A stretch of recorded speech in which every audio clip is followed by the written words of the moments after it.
خواجہ معین الدین چشتی غریب نواز کو اللہ کے رسول سرور کائنات نے یہ کہہ کے بھیجا معین الدین تمہاری ضرورت ہندوستان میں ہے، تم اجمیر جاؤ، تم کو وہاں کی ولایت سونپی جاتی ہے۔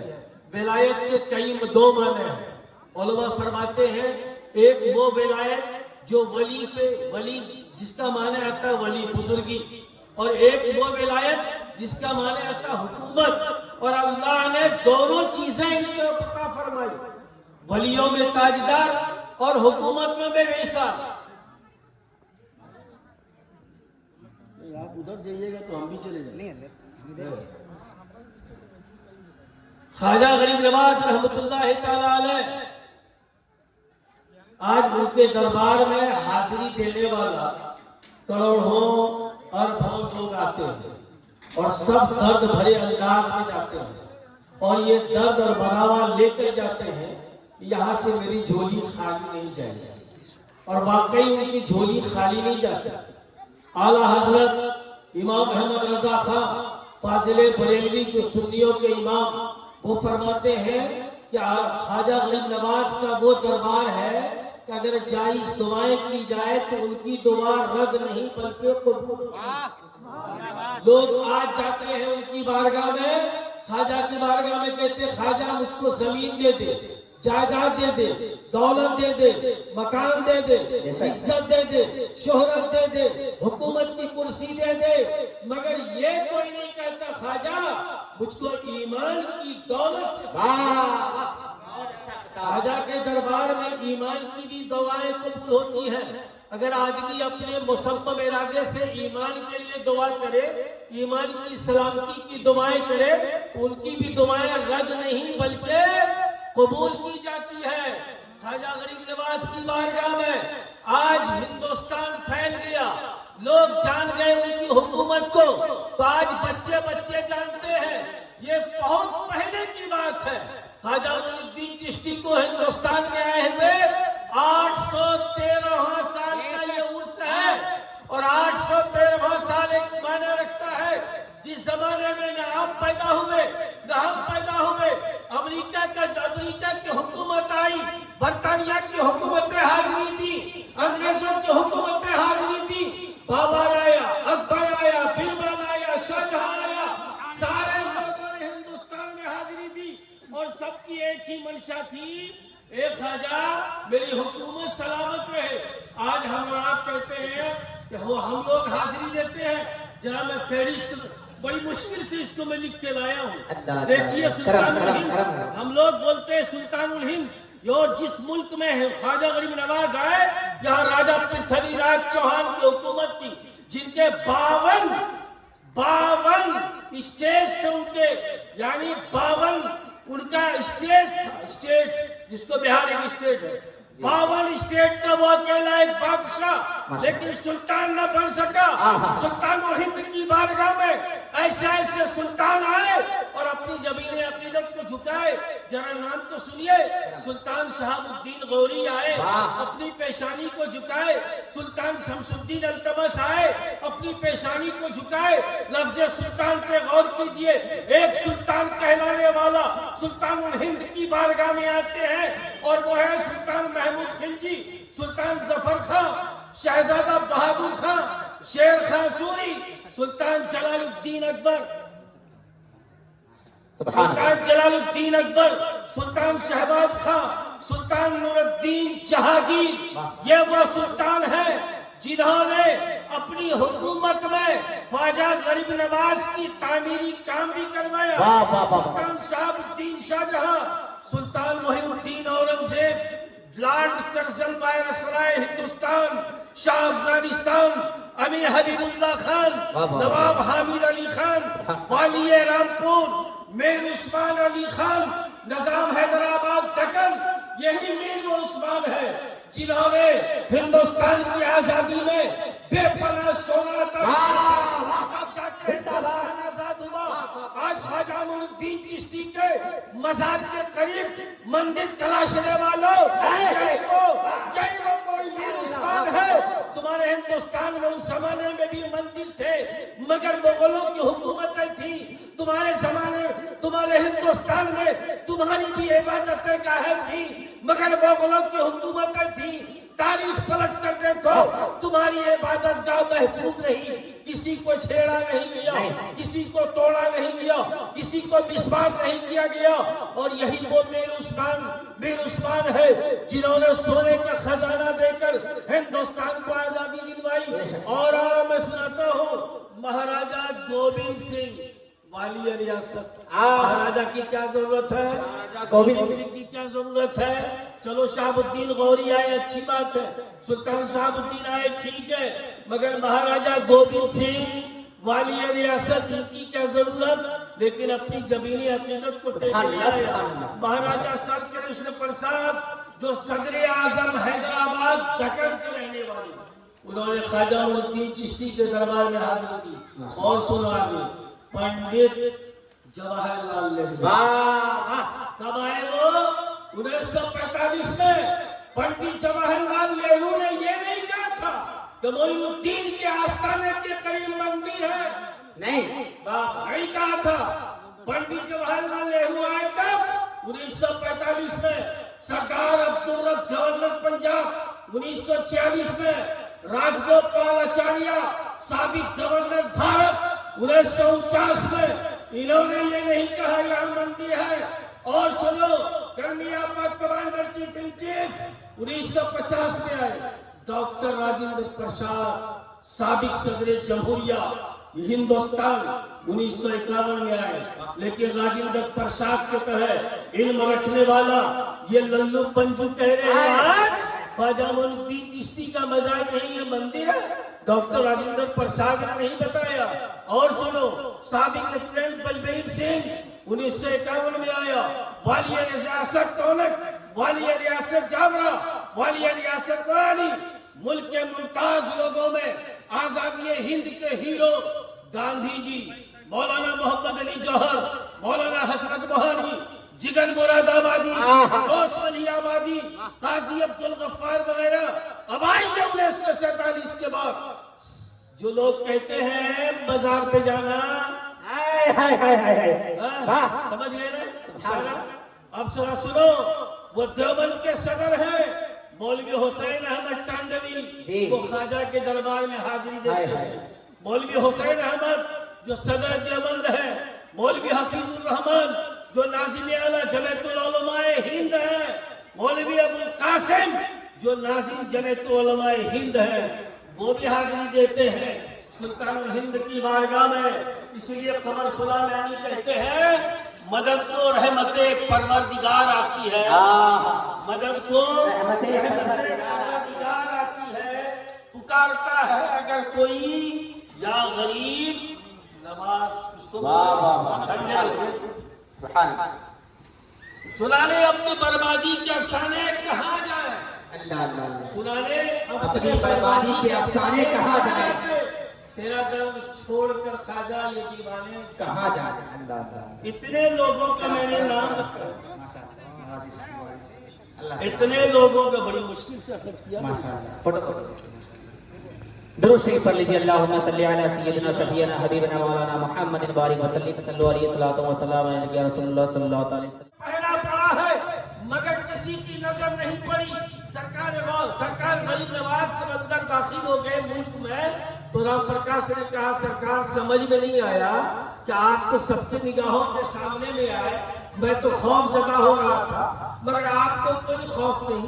کیا یہ پولیس والے آپ کو دیکھے نہیں؟ تاہم غریب نواز کو ایمان کی حالت میں جو دیکھے گا اسے نظر آئے گا. وہ ایمان کی حالت میں نہیں ہے, وہ ایمان کی حالت میں نہیں ہے, اس لیے اسے نظر نہیں آیا غریب نواز.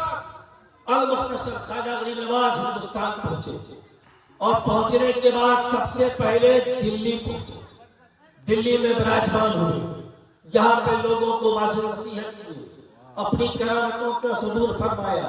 اور سرکار غریب نواز کے خانقاہ میں وہاں جگہ جگہ جہاں جہاں گئے اپنے خانقاہ بنا. سرکار غریب نواز خانقاہ میں ہے, مریدین متوسلین سارے لوگ ہیں. ظہر کا وقت ہو چکا ہے, ظہر کی تیاری ہو رہی ہے, مرید وضو کا پانی ڈال رہے ہیں, سرکار غریب نواز وضو بنا رہے ہیں.